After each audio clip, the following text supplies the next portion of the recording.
Good evening and welcome to Mystery, Murder, and Mayhem. Before we get started on tonight's episode, I just want to say that I am so excited because today was the very first day of the Alex Murdaugh murder trial, and we've been waiting for that forever. Anyway, he stands accused of murdering his wife Maggie and his son Paul. Now, at this point, there's not a whole lot to tell you, but you can bet that I'm keeping close tabs on it, and I'll be giving updates each evening if there's anything major to talk about. So, if that's something that you're interested in, I recommend turning on notifications for this podcast wherever you listen to it at. Okay, so last week we talked about the murder of a young woman named Mary Ashford. The man she was last seen with at a dance and in the wee hours after that dance, Abraham Thornton, was arrested and taken to trial on charges of her murder twice, but was acquitted in both trials. And as I mentioned last Monday, there's a more modern murder case that has a lot of similarities to it, and that's what I'm going to be talking about tonight.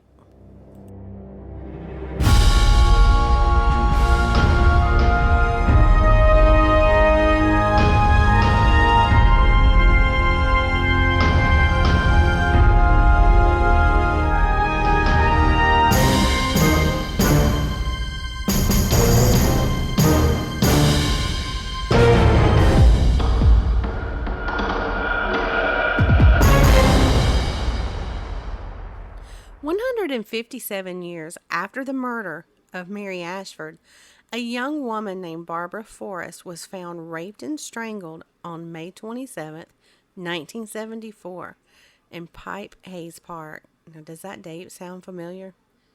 Her body wouldn't be found until June the 4th, and where it was found was less than 500 yards from her home, and even closer to where she worked at Pipe Hayes Children's Home. Barbara was only 20 years old, the same age as Mary. Now, let me stop here for a second and say that last week I mistakenly said that the murders took place on two different continents, but that was inaccurate, so I apologize for that. I do make mistakes. Now, Barbara's murder caused a lot of public outrage. She was this very clean-cut young woman who was a devout Christian, and she attended St. Mark's Lutheran Church, where she was the national secretary for the church's youth group. I mean, how could anybody do this to her? They must have thought.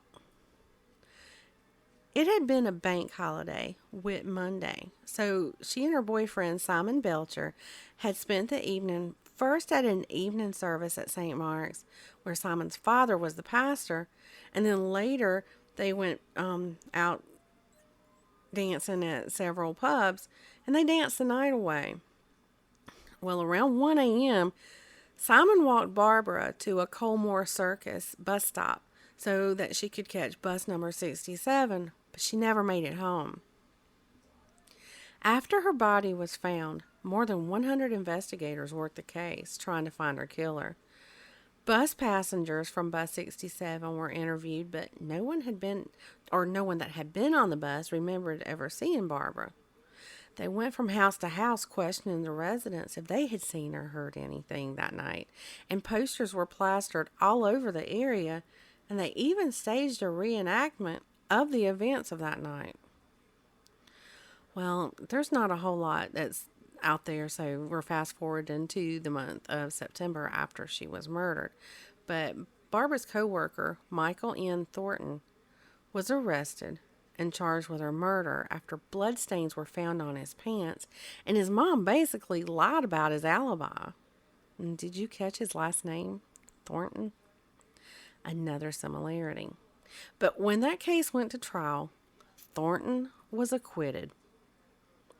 Even the prosecuting barrister admitted that the only evidence against Thornton was circumstantial.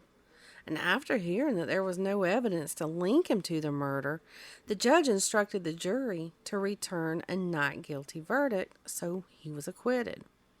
See how there are so many similarities in this case? Well, there would be no second trial in this case, however. And like the Mary Ashford case, this case went stone cold.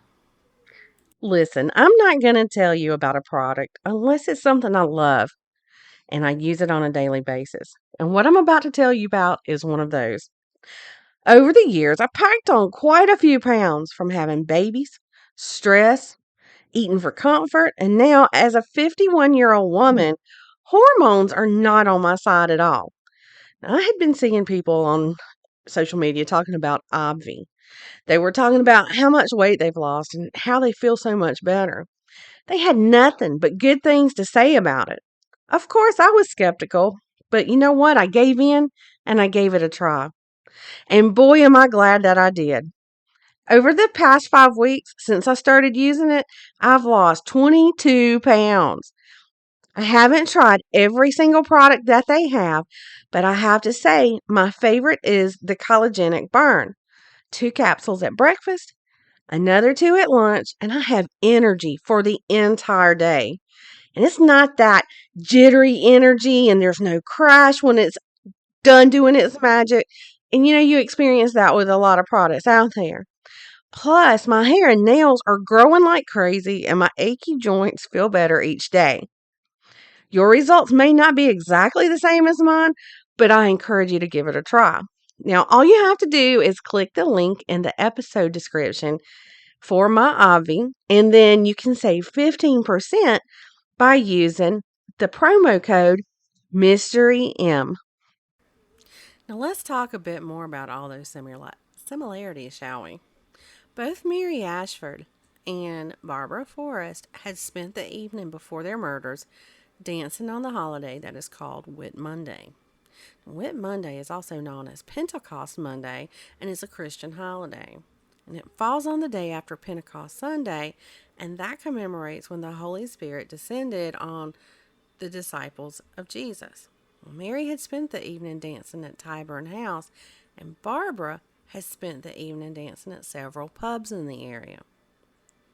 And let's talk about the area. It's the same area. I did read that where the two women's bodies had been found, or they were just yards from each other. And that field that Mary had been found in that pit that was filled with water, is now what is known as Pipe Hayes Park. The two women were the same age at the times of their deaths. Both were 20 years old. And get this, they share the same birthday, which is December the 31st. So I guess, that was like the strangest similarity to me because that's also my birthday and it kind of creeps me out just a little bit. But anyway, now both women had been sexually assaulted and strangled. And I can understand in Mary's case that the DNA can't be compared, but what about in Barbara's? Back in 2012, Barbara's family pushed for that case to be reopened and the DNA be checked because of the advances in forensics. But they never really got anywhere with that because to this day it remains unsolved. So I'm thinking that maybe the DNA that had been collected during the initial investigation probably has been lost somewhere along the way. And with Barbara's family, and particularly her sister, pushing for a reopening of the case, this is yet another similarity in the cases. Because if you'll recall, when I talked about this case last week, it was Mary Ashford's brother who had pursued the case and got the second trial against Abraham Thornton. And this is a similarity that I haven't mentioned until now because just for reasons I haven't. But anyway, before their murders, both women had had premonitions that something bad was about to happen to them. Mary Ashford had told Hannah Cox's mom, and you might recall that Hannah Cox was, I guess, her best friend, but she told Hannah's mom that she had, quote, bad feelings about the week to come, end quote. And then Barbara Forrest had told a co-worker just 10 days before her murder, quote, sorry, let me start that quote all over again because I can't speak English today. This is what Barbara said. This is going to be my unlucky month. I just know it. Don't ask me why. End quote. So are all these similarities just coincidence? Or is there something more going on? Maybe the two women are connected through an unknown force, or perhaps it's that phenomenon of quantum entanglement. Now, quantum entanglement is mostly a physics term, and it happens when there are no correlations, or when there are correlations that can't be explained by science. And in my opinion, the correlations in the murders of these two women, 157 years apart, just can't be explained by science. Not yet, anyway. Well, y'all, I know it was a short one tonight, but that's all I've got for tonight's episode. I'm going to get some rest and get tuned back into the Murdaugh case in the morning, or the trial in the morning. Now, if there's any interesting developments in the trial, you can bet I'll be back on tomorrow night with an update. So stay tuned. Also, there's a brand new episode of What the Friday coming to you on Friday at 8 p.m. Y'all have a good night.